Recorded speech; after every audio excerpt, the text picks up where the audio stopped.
And I have pressed Very it. good. Okay. Well, welcome everybody. It's so good to see you today. This is our first of 7 Lunch and Learns, and Dr. Melody Blake, our provost, and I will host these.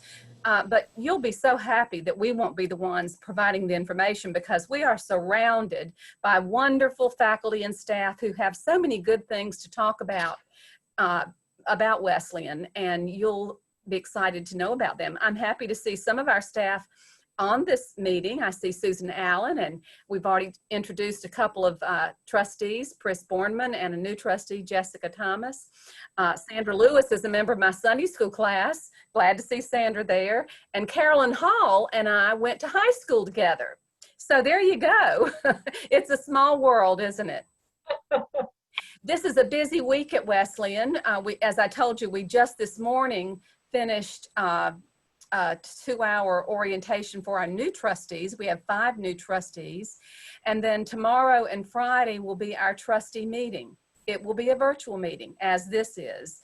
And we will have meetings all morning on Thursday and on Friday. And so it's a busy week, but we just love it when our trustees come to campus or come to us through the computer, as you are today.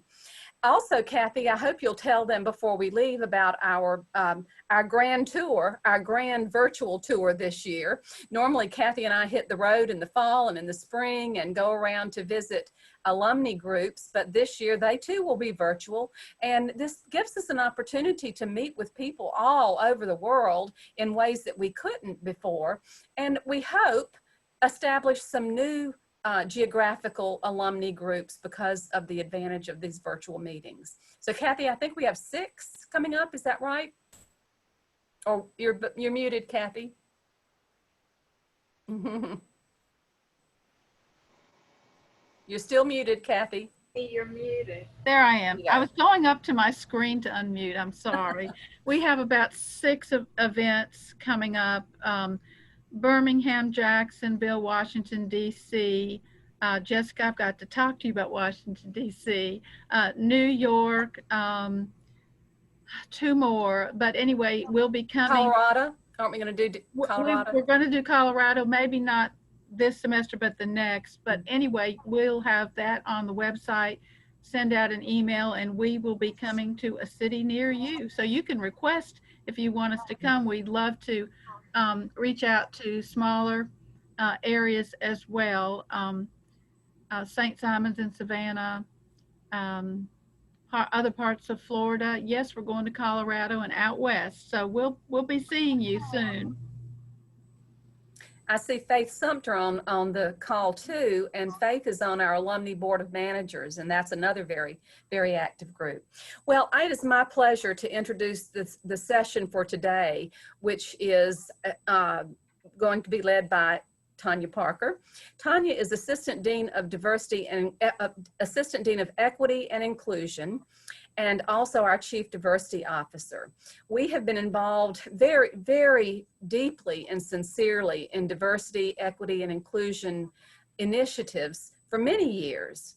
And Tonya has led us in those initiatives. And you will be so excited to hear what she has to say. Those of you who will be at the trustee meeting tomorrow will be blessed with a double dose of this because she's going to make a presentation to all of our trustees about that. So I'm going to turn it over now to Tonya. Thank you very much, President Fowler. Hello, everyone. I'm going to go ahead because I know you probably have some questions about what I say. So I have a visual, a PowerPoint that I just used yesterday. I had the opportunity to present for the families of our, let me get down so I can share the screen first. I had the opportunity to present for families and friends of our students and their parents. We had a couple of them on. Okay, I think my screen has popped up for you guys now. And what I'm going to do is use some of this to make sure that I don't miss anything. All right, here we go. There we go. So this is going to help me to tell the story. I did not put my own photo there. I'll say that first. Helena, our international student director, put this together for me, and I just kind of made a little bit of changes here and there, or additions and edits. So I just left that on. As President Fowler said, I am an alum from 2001. So next year will be 20 years. I'll be celebrating 20 years since my graduation. So I'm really excited about that.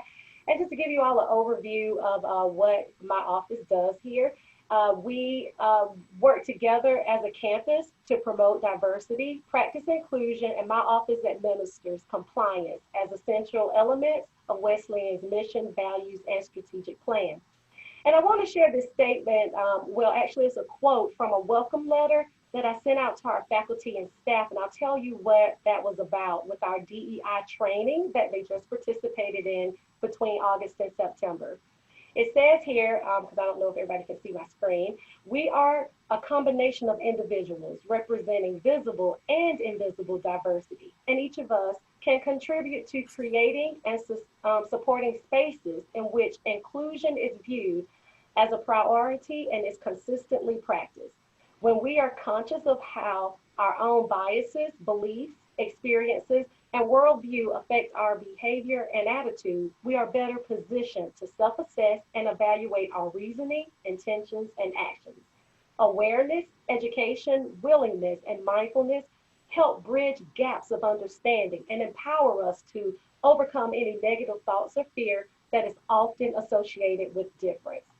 And I said that shared that because in August and September, a few months ago, the faculty, staff, and adjuncts participated in a required diversity and inclusion online training. It was by way of the company EverFi.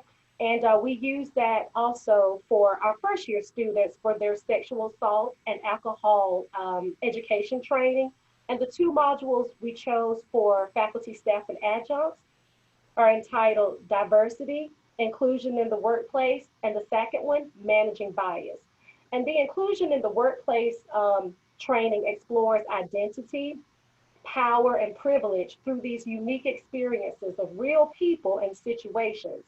And by participating in this, we learn about the importance of communication and creating and maintaining a respectful working environment for all people to address and eliminate any barriers that prevent us from full participation of all community members. So that's for faculty, staff, anyone that works on the campus, any employees, as well as our students.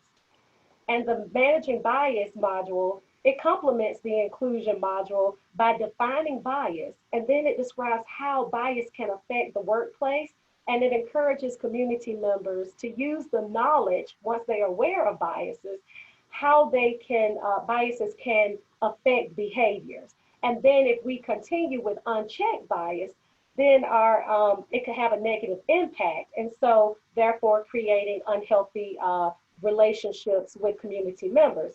So we, the faculty, staff, administrators, are all called to be leaders in creating and fostering an inclusive environment and culture. And so I use that also when I talk with our students and when I train them. So I'll go a little bit further into what my office does here. The Office of Equity and Inclusion, we provide support and advocacy, learning opportunities to engage all campus members in awareness and understanding of inclusive practices. And we ensure that Wesleyan remains committed to diversity and equality and abides by federal and state compliance regulations and laws. And we offer DEI, diversity, equity, and inclusion trainings and workshops for all of our student-focused for all of our student-focused programs, and that includes RAs, orientation leaders, peer mentors, major ambassadors, any students that serve other students. I partner with whoever's over the program to make sure that those students go through some type of inclusion or diversity training so that they can be more inclusive minded and making sure that they're welcoming when they're serving other students. And then, of course, my office also administers the policies on discrimination and sexual misconduct, as well as the resolution process for policy violations. I'm also our campus Title IX coordinator. And so Title IX just went through a major change and update. And so we're up to date. We're in compliance with all of that right now. So now it's just walking through that process. And it's still changing, by the way. It's not like after August 14th when it became live across the nation that everything is in place. sometimes there are updates and things that we know that we have to alter as we go on. And so I'm keeping my eyes on that as well. The goal for my office is to uh, make sure that campus members have the opportunity to pause and to realize and recognize how we can work together to overcome any obstacles that could hinder us from getting to that point of appreciation and acceptance of our individual difference. Because in my teachings with students, I always want to make sure they understand that one person can truly only represent themselves as an individual, cannot come in, like I tell them, I don't walk in and even though I'm a bald woman, I don't represent all bald women. I don't represent all women of color. I don't represent all, I said, I hardly could represent my whole family. My sisters and I have four of them. We're all so different from one another. It's like, okay, you get Tonya, you get this. You get India, you get this. You get, we don't share anything but family, and the rest of it very different. So if a family is that way, imagine how much more it is when you get to an ethnic group or a race of people, how that variance is there. And another thing that my office does to kind of sum it up is that providing diversity, equity, and inclusion training, forums, workshops for all campus community members. We create and support diversity programs and initiatives and offer opportunities for campus members to learn, grow, and work together to embrace and celebrate our individuality. So now I'll tell you a little bit more about how these programs increase awareness and understanding. One of them is through DIB, the Diversity and Inclusion Board of Students. Let me go back. I didn't mean to go there yet. Okay, here we go. We have monthly meetings. I'm the chair of the Diversity and Inclusion Board of Students, and we meet and we talk about any diversity, equity, and inclusion initiatives on campus. We talk about awareness and acknowledgement of cultural celebrations, and we participate in workshops and trainings together to provide support for each respective club's events and programs. And what I mean by each respective club, like members that serve on this committee with me may be on the executive boards of, say, BSA, the Black Student Alliance, or AXIS, the International Student Club, or Global, the Gay Lesbian Alliance. And so you see what I'm saying? So we have a lot of representation of what we would call diverse groups present. And so we try to make sure that there's support. Like if one group is planning an event or has something coming up, we ask each other, how can we support and support what the program is and make sure that awareness is spread out on campus. And also the students who serve on DIB, they go through a training with me at the beginning, and we're about to do that soon. We've already met twice, and I'll show you, let me go to that flyer that went out to the campus community. And as you see at the bottom there, the first interest meeting was on September 22nd. Since then, we've met twice, actually. We met in September, we met in August, and we just met last week. And so we are now planning to have our training together because we think it's important for the students to be ambassadors of the diversity, equity, and inclusion work on campus. So therefore, it kind of trickles out on campus because if these students are part of DIB in their classroom, they can hear and see and how to get involved if something, challenging comes up. They're trained in ways to have constructive and helpful conversations to move forward if something comes up that could be a place where people are stuck and like we don't know what to do now. They know how to pause and talk things through. And then there are also opportunities for them to increase their own self-awareness and learn how, when they're more aware of how they think and how they behave and when they need a timeout, or like, and I tell them when I need a timeout, I know it, and I can, step back and say, okay, I need to get a moment to regain myself to get back involved in the conversation, because that's what happens sometimes. People don't pause and talk and communicate about things, and so things can get a little bit more difficult to pull back and keep the sense of community. Another offering that we have as far as programs that equip and empower students is DID, our diversity and inclusion discussions. I really like DID. We have been doing DID now for the last 4 years since I've been here serving in my position. we take students and we train them to be facilitators of discussions that are challenging. Lately, it has been Dr. Melanie Doherty, a professor of English, and I. We've been working on this, and we've already had 2 DIDs. Well, we have one coming up this week. I'll talk about that when I get into civic engagement, because our DIDs are focused on where the students are and where they are trying to go, or what they want to discuss to help the campus move forward. And so I'll talk a little bit more about that when I get into civic engagement. But on September 24th, we had the opportunity to partner with Doctors Donovan and Ellington, and we offered a convocation, and it was awesome. We had about 29 students to show up for that, and we now know what our students want and need to be well informed and equipped to be, to be citizens involved in this election that's at hand. Because at first it was like, well, I don't understand the ballot. I don't understand like what this means when I read it, or I don't know if it really matters or if it counts. So we have these discussions and inform them and show them ways that they can be active, involved, and engaged citizens. And that takes me to All In. I'm going to go forward, then I'll come back. These are some of the flyers that went out to the campus.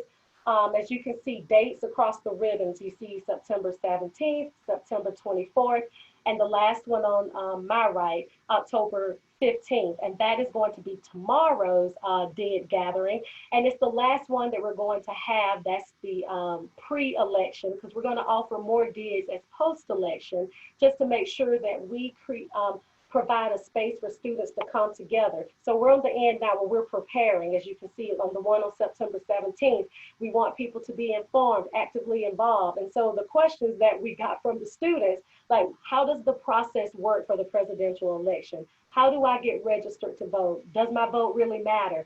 So as I said, we partnered with Dr. Donovan and Dr. Ellington, political science professors, to share some information about that. And from there, we went to part 2, which was a DID, a diversity and inclusion discussion. And we discussed some of the topics that came up from the meeting on September 17th. Students wanted to understand what the exact match rules are in Georgia. How can they register to vote and encourage other people, like their friends and family, to vote? How do you complete the absentee ballot? What about the postal service? How do I get to the place where I need to be in this area? What about my state if I'm not from Georgia? All of that information was provided for them. And then we also provided students the opportunity, if they wanted to get involved as poll workers, or if they wanted to be involved in the texting banks. We work with people in the community to give them opportunities. Like, for example, one is in my mind, Little Georgia Votes. We have a partnership, and tomorrow for some of our Board of Trustees, Teresa Abercrombie, who works in Student Affairs, will be talking about that. She's been leading that as part of our Civic Engagement Task Force. And look forward again to the next DID, which will take place tomorrow evening at 7 o'clock. And this is our last time that we're going to gather before the election, and we're going to do exactly what the students said. Put a ballot up, let's go through a ballot, talk about it, and then answer a few more questions that they may have. Okay, so other opportunities that we share with the students as I get ready to wrap up this portion and open it up for your questions and more involvement from President Fowler. So one way I tell students to get involved in DEI efforts, they can do personal things like have study partners or people in your classroom that you communicate with or share space with in your living area if you live on campus that may have a different background from you. It could be ideology, cultural, racial. It's like sometimes you have to expand your own comfort zone and your own areas of comfort or that you're around or knowledge to learn more. You have to grow by expanding that yourself. You could do that. That's an easy initiative. And then there's some offerings on campus, our cultural events, our celebrations, the international student festivals. When those events are out there, just go see what it's about. Use curiosity as your motivator to get out there. And then there are the student clubs and organizations that as alums, some of you are already familiar with, like AXIS, BSA, Global. Both Latina is a fairly new one, the Latina Unity Club. And they, right now, I think it was, yeah, tomorrow, Hispanic Heritage Month. We've been doing a lot with that, and Voz Latina is going to have a celebration. I think it's tomorrow as the Hispanic Heritage Month comes to an end from September 15th to October 15th. And then I tell students and encourage faculty and staff to share with them when there are DIBs or when DIB meets. I invite them to come and join, like this partnership with the political science professors. Also partner a lot with Tyler Schwaller. He and I have been working together and I showed this earlier, it's a book called Love and Rage. We've been reading this with a group of students who were interested. We just said, hey, I know a lot of people are concerned or feeling, having a lot of strong feelings of anger, and some may define it as rage when it comes to social justice and some of the things that are just going on in the world and in our nation. They wanted a place to come and talk about it. And we had, text, something to put an idea into context, and we discussed it. We really was just going to do that for one meeting. And now we're in our third meeting, getting ready for our fourth. It's become something that they just wanted to continue, and it's been helpful. And so, like I said, we kind of plan something, but we navigate through based on the students' response and what they want. And I think that's the end of what I had to say for today, except for convocations. I always encourage students, when there's a convocation offered, and it may not be in their interest or their major, but that's part of the college experience, is trying new things to help with social development, as well as, it's just, I didn't come here just to earn my degree. I think some people say, I'm coming here and I want to, earn my degree, but while you're here, engage in all of this diversity and all of these offerings and things like that are here for you to help you grow as well. So that's the approach I take. And let me see, I think that's it. Yeah, that's the approach I take when I'm doing this type of programming and planning. And I partner with other people to do it as well. And that is all I have as far as presenting something to you. But I do have more notes, and I also have my mind and experience that I can share from. But I just wanted to use that as something to kind of provide the overview. And so you all, if you have any questions, and Dr. Fowler, if you want to kind of get in, I just kind of lay the foundation there.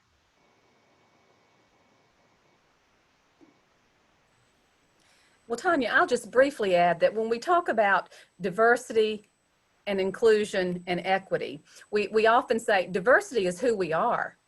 And we're so thrilled that our diverse environment is part of how we learn and how we live together. This year, I just shared these demographics with the trustee orientation, but this year we are 40% Black, 41% white, 8% of our total undergraduate student body is Hispanic, but 16% of our first year class is Hispanic. That is our fastest growing demographic. And then the rest of the percentage of our undergraduate student body would be international students and students of 2 or more races. Our international population is way down this year, as you might imagine, because of travel restrictions, but that ranges anywhere. This year it's only 5%, but many years it could be as much as 20%. And that's an important part of our diversity. So diversity is who we are, inclusion is what we do, and equity is what we aspire to. And so now you'll hear us talk about DEI initiatives, because it's all very important.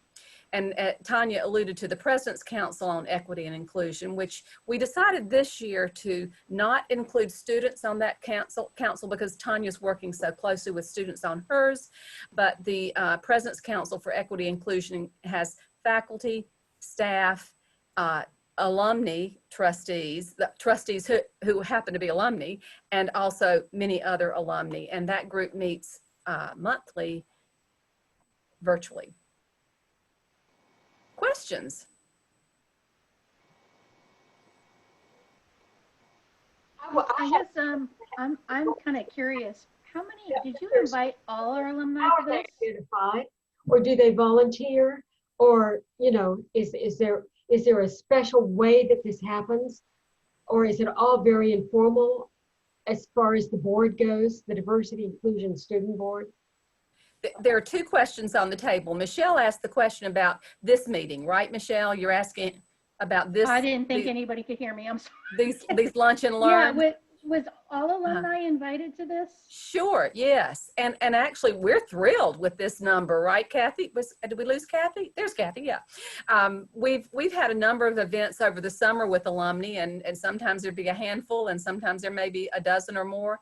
But yes, we invited all alumni. We did it just through Facebook, through our Facebook postings. And Kathy, you're muted.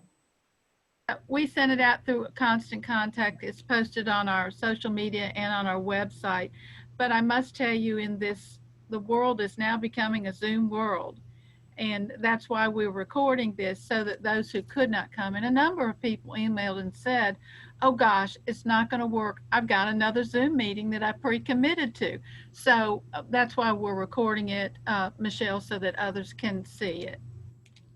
We I hear was a just lot kind of, of surprised by, I thought I would expect more people to attend Yes. because of what I'm seeing on social media and everybody's opinions.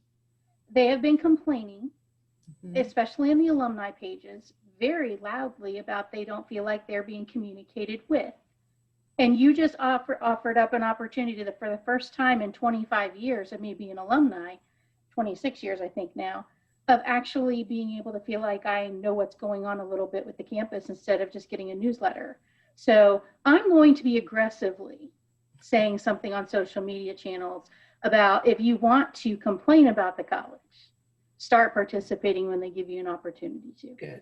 Mm-hmm. I'm sorry, I just also get off my bandwagon.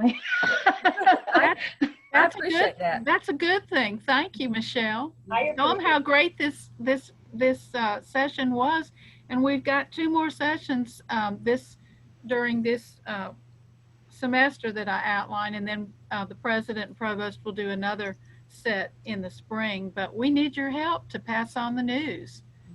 And I just don't want to hear complaining from people who don't attend to events that they can easily attend. I'm kind of over it at this point. We really do want feedback. This really is an opportunity for collaboration and discussion. Faith may want to say something about what the Alumni Board of Managers is doing to reach out to alumni. We really are trying to connect. Chris, you had a question. Let me move to Pris's question. Your question was about the Tonya's Student Diversity Board, Pris? Yes. And how they are chosen. Tonya, will you respond to that? Absolutely. Okay, so for the first 2 years, I would reach out directly to the student clubs, presidents, vice president, I think the exec boards, and just say, hey, can 2 of you from each of these groups come meet with me? The first year, that's how we did it. And I said, this is what I need to do. We all have a similar goal in mind, and we're trying to do some things. Why don't we work together collaboratively to make sure that everybody's supported? And it went very well. First year was great. Second year was pretty good. But what happens is sometimes our students get really busy, and then they stop showing up. They're like, oh, I'm sorry, I couldn't make it. But then they'll send me notes on what they want me to talk about or discuss and ask people and, at the group. And then last year and this year really, because last year I kind of was still working with the same group, I decided there are some students that asked me before, how do I join DIV? And I was like, okay, since I was choosing them and they were also making recommendations, the ones who were on there, hey, this person, and then I would directly ask, why don't just cast the whole net out and see who wants to be involved? And that's what I did this year differently. Like I said, we started off with 26 people, and right now we're averaging about 18, 19 that have shown up for these last 3 meetings, and it's going well. And I'm really glad I did that, because not only is it diverse in, I guess, visible diversity, but it's also age level. I have more commuter students. I have students, I'm trying to see what else they tell me, like ability and things like that. So that is all represented there, and I love it. I was like, okay, at first I know it was risky. I said, gosh, what if I get like 50 people? But I know that was overthinking it. But with the close to 20 I have, I'm very pleased with it. We're working together and we're moving forward together, and I'm that liaison between them and the President's Council. So as serving on the President's Council, I go back and have a voice directly from the students, and I think this is a good process that we have. And Tonya mentioned Dr. Tyler Schwaller, who is our chaplain and a professor of religious studies, but he also serves as the faculty liaison for equity and inclusion. And so when students have particular questions or concerns about the classroom, Tonya works with Tyler on that. Betsy, I think you had a question a minute ago. Well, it was not a question. I was just realizing I had texted my friend Martha Lewis and said, why aren't you joining us? And she said, because she's driving down the Blue Ridge Parkway and it's a gorgeous day. But I will email, because I'm the ERAP for my old class, and encourage people to watch, because it's fun to see people. It's particularly fun for me to hear young voices. Wonderful. Yeah. And we'll figure out some way to share this recording, Kathy, with everybody. Yes, it's going to be on the website. Communications has already told me that, so I appreciate you recording. Anybody else? Carolyn. Well, Vivian, I just wanted to commend all of you for the work that you have done, and Tonya for her work.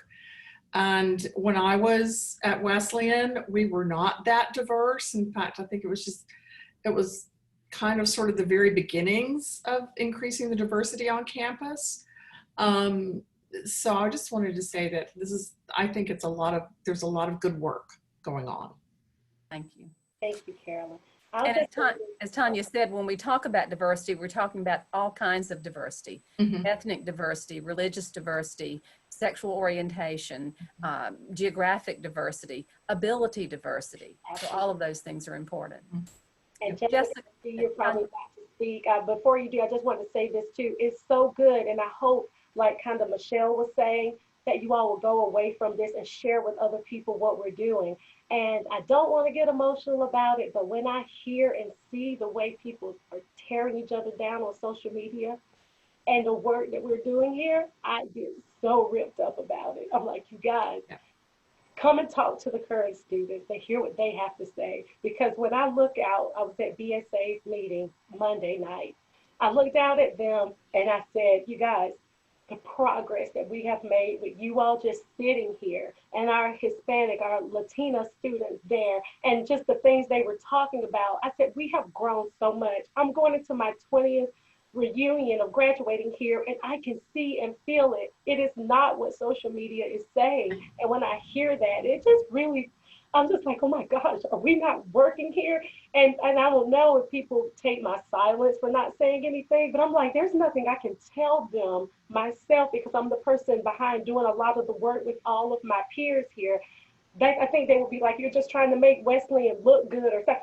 No, if I thought that we were not progressing, if I thought that this was like a wall and we're not going anywhere, I couldn't be a part of it. And that's just from my heart. I couldn't do it, but we are. And that's what motivates me too. Okay, Jessica, I'm sorry, I got to get myself together. No, this is good. I wanted to get something because I wanted to share this with our group, with our DC group. You said diversity is who we are, inclusion is what we do, and I wanted to get the last part where you said equity. Well, I just made those words up. Equity is what we aspire to be an equitable community.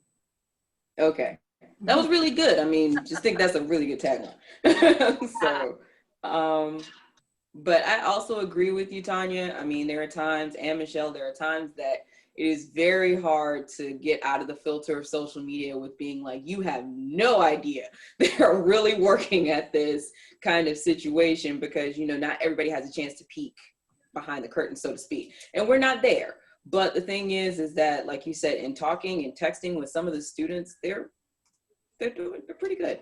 So, but thank you for that as far as like the tagline, as well as the book. That book was, thank you for sharing that. Somebody I think instances like, oh, sorry, I'll shut up. No, you go. No, go ahead, Michelle. No, I was thinking, I think giving opportunities like this is something that, like I said, 26 years alumni. I know, Allison, you graduated only 1 year ahead of me. You know, I have never been invited to a meeting because I don't live in Macon. You know, I'm not participatory in the school, but I've given about $20,000 of my earnings to it since I graduated. You know, and so I think that when I see the stuff on social media. I don't participate. Allison's probably seen the same pages I do. I don't participate a lot. I don't say anything, but I watch. And I'm here because I think I owe it to the college to find out what you have to say. You know, not just make my opinion known, you know. So I can go back now to social media and say, guys, I listened. I was there. Tonya Parker, if you have questions about what they're doing, reach out to her. I'm sure she was crying on this call. She is going to answer your questions, you know. So, I mean, so I think it's important that I'm very blessed and happy that you had this for no other reason that I feel like finally an alumni of Wesleyan and not a donation churning machine. Honestly. Thank you, Michelle. Thank you. I have one question for Tonya. Sure. What can we do for you? You know, Faith, you know, I don't know if Faith is in a position to kind of connect, because there are some things going on that are helping, and people have been asking that question.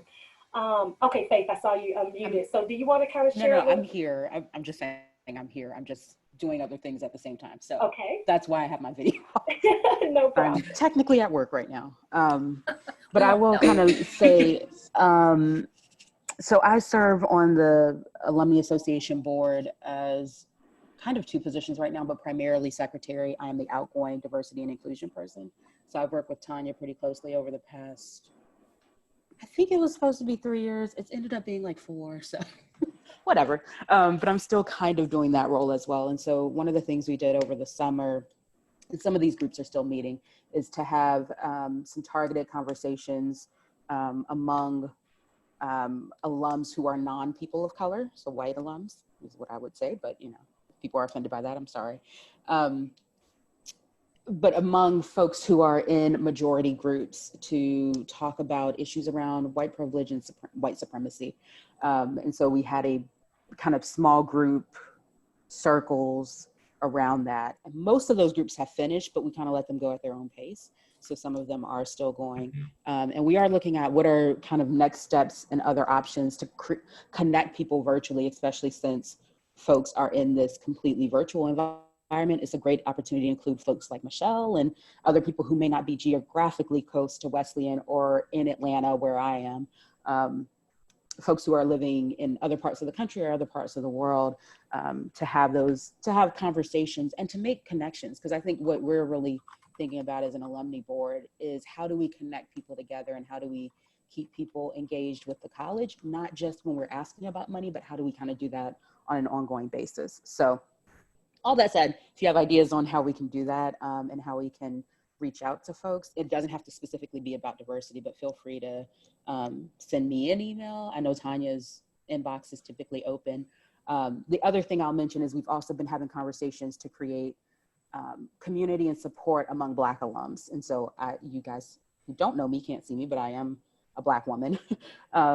And so myself, Brendis, and Brendis Roberts and a whole team of folks have been trying to cultivate community among that group of alums who frequently feel like the college is not super supportive or wasn't at the point when they were students there, and trying to create community and conversations among that group of folks. So we're looking at how do we do that for other communities as well. But we started with the people that we know have expressed not having that sort of community. And Faith has done an incredible job on the board bringing that kind of community together. I see that Carolyn had asked, do other colleges have diversity officers? And yes, many do now, especially now. And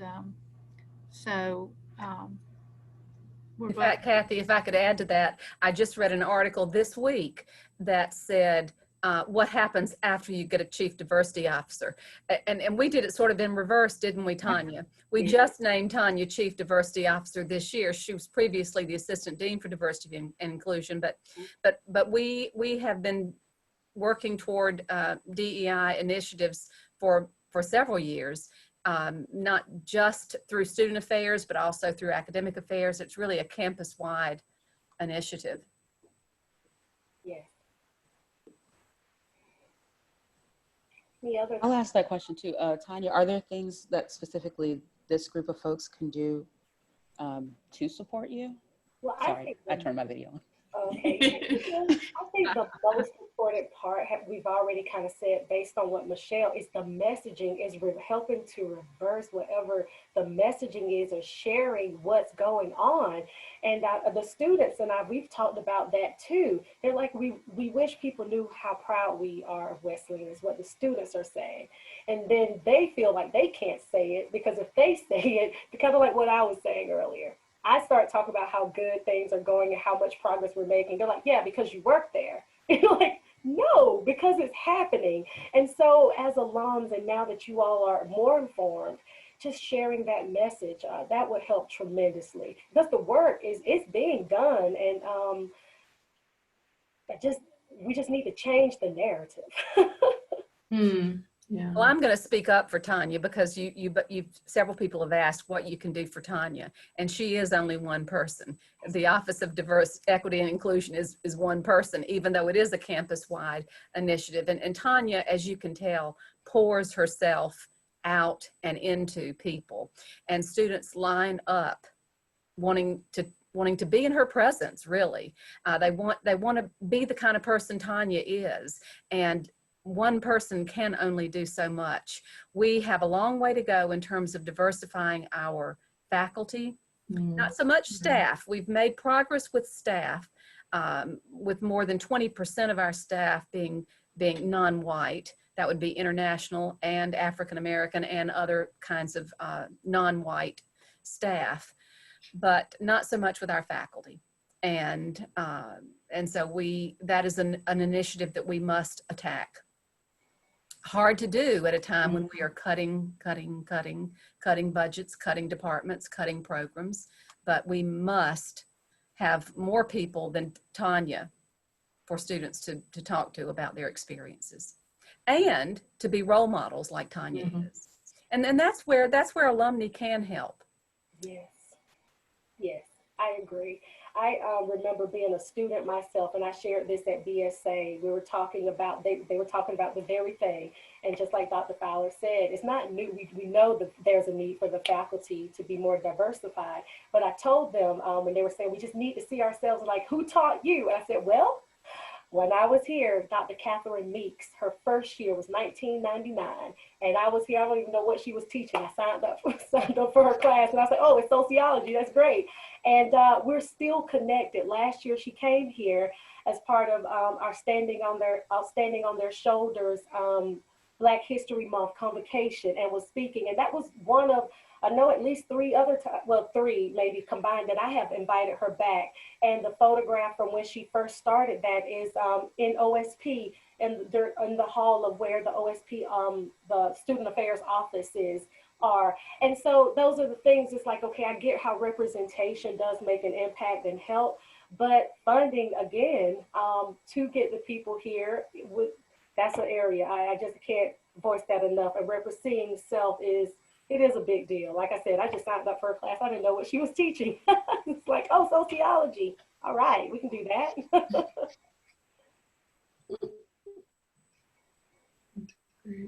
Are there any other questions for Tonya or President Fowler? I know we promised to keep these sessions to a time limit in order to respect everyone's work day or day at home. A suggestion that maybe it's one not to take. I'm suggesting this, and in my own mind thinking, oh, I don't know whether I should be cautious about it. But you know, you could really, not this year, probably another year, it would take a while to get together, put together a film series that shows some of the landmarks. And I mean, I'm talking about Birth of the Nation, you know, I mean, some real landmarks, a documentary or two that would give students an idea of just how wide this problem is. You know, gays have certainly documentaries, films that would be interesting. I don't know if you want to do that, but I think you might get interest if you could do the film and then have some discussions afterward. Just think about that. This is half-baked, and I know it. It's been going through my mind as a way sometimes controversy in that kind of setting, somebody else is doing the controversial stuff, is an effective way to get attention. It is. I will say that we do use some films, and actually we did watch Birth of a Nation together. It wasn't last year, it was the year before. Students were sitting there. When it went off, they were just sitting there. It was so quiet. We were like, okay, Dr. Doherty and I stood up. We're like, okay, questions. They were just staring, said, where do we begin? You know, but you're right. And maybe we should consider that. And we do partner with the Douglas Theater. We have taken students there to see films. And of course, it'll be more challenging now. I'm trying to think of, I don't know, I can't even think my brain. It was like so much. Some of them are newer. Like I know at the Douglas, we took them to see one called Black Klansman. We took them to see the Harriet film. We took them to see, but there were some that precede that. I'm trying to think of one that was a documentary, and I'm having a brain freeze. Somebody help me. Confederate States of America, the CSA Spike Lee film, possibly? Okay, not that one. Actually, it was, it's the writer, and I cannot believe I'm having, I love him. He was talking about, I'm Not Your Negro. James Baldwin. James Baldwin. Okay, yes, thank you. Okay, so I can see us putting together like something that we can offer for the students, but you're right, film is a good way to bring up good conversations and to help see what the past was like and what the present, and comparing them and the work that has been done. I think that's a great idea. I think the Atlanta Club is starting a book club discussion, and they're reading, is it same kind of different as me? Is that the name of the book? It may not be the right name of the book, but there is a movie that was done from that book, and it's a wonderful movie. I've seen the movie, I've not read the book, but they are going to have different book club discussions, and that may be something that's, Faith and her Healing Circles group started with White Supremacy and Me, and there are so many other books that, geographical areas could do to pull alumni together by just having, and sometimes it doesn't need to be monthly, maybe every other month, or just read a book every 3 months, but we can put you together through a Zoom meeting and have discussions, meaningful discussions on this topic and other topics that are important to women, women's health. I mean, there's so many things we can explore and, use our Wesleyan education and still continue our Wesleyan education through meeting with our sisters and learning from each other. Kathy, our church has had a number of book clubs here. And they sometimes we go like a month and meet every week for a month and once a week. And that's been really helpful. I know as an old white woman that waking up white was very, eye-opening for me. I did not know really what white privilege was until I read that book that I had received, and I had no idea. My husband was in the military, and we got graduate degrees, both of us, thanks to the GI Bill. We bought our first house without a down payment because thanks to the VA loan. I had no idea that wasn't available to everyone who had served. And it's education. And, even at 80, I'm not too old to learn something. Right. You had told me that your church's initiative before and how much you valued that. So that may be something you all can take away to your own communities, and I can help you organize one. Well, it would be fun to have like an Atlanta meeting like that, or it could be broader than that, but I would love to have a chance for it not to just be all old white ladies like me. I would love it to be diverse. And it can be class oriented. It can be a book club discussion for different classes. It would be a way to see classmates, but there's many ways to approach that. And I, just contact me. I can help you. Well, if there are no more questions, then I just want to remind you, I did at the beginning of the session, that the next Lunch and Learn is on November the 11th. It's at noon. It's that second Wednesday. It will be Provost Melody Blake and Associate Professor of Nursing Serena Fritz, and they'll be talking about the nursing program and COVID-19. And I know that you all would like to join us if you can, so I invite you to do that. And our last session will be again with President Fowler, and her guest on December 9th will be the head softball coach and director of athletics, Penny Siqueiros, who will be talking about Division 3 athletics and plans for the spring semester. So we want to thank Tonya so much for her words of wisdom and support and encouragement. And as always, President Fowler for leading us forward. And thank you all again. And please feel free to contact me if you need to just talk or for anything else you need. We'll see you next everybody. time. Bye-bye. Everyone. Take care.